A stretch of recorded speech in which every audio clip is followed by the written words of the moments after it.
despite an upward trend, which included a first-round win in last season's playoffs, the 76ers made significant moves, including their part in the summer's biggest deal, which yielded big man Andrew Bynum.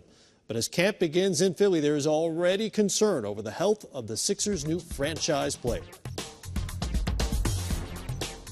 I'm Bynum at the Sixers practice facility. The big news with this team all summer long, the addition of Andrew Bynum. But even bigger news on media day when the team released word that Bynum will have no basketball activity for the next 3 weeks. It's a precautionary move by the team on the heels of Andrew going over to Germany and having a procedure called orthocon on both knees. He came back, was working out, and felt one of the knees didn't feel right. They discovered a bone bruise. The two are unrelated, and earlier today, Bynum tried to downplay this setback. Actually, the treatment in Germany went well. I think it's more of a precautionary thing with the team.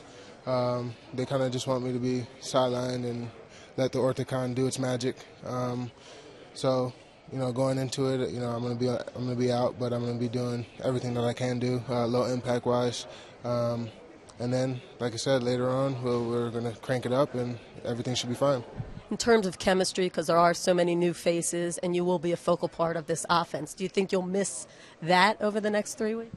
No, actually, I'm going to be participating in as much of this as I can that's low impact. I'm going to be with the team, doing the walkthroughs and learning the offense and definitely getting that. Chemistry is big. In order to win, everybody has to play together and feel like they have a role in a pitch. So I definitely want to be in there with those guys.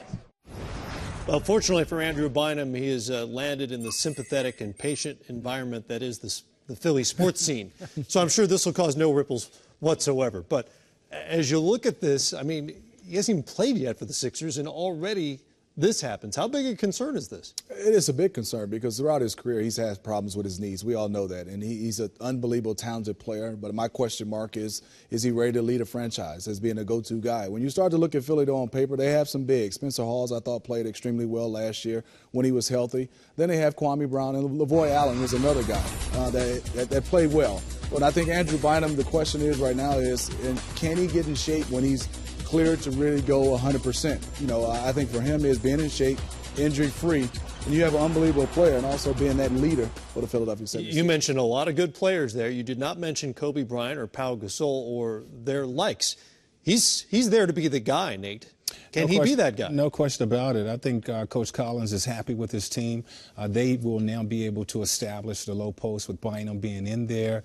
Their young guards last year did a terrific job, and he feels that with this big guy to establish the post, to defend the paint, they can compete in the Eastern Conference. Andre Iguodala is no longer part of the picture in Philadelphia. He went to Denver in that big trade.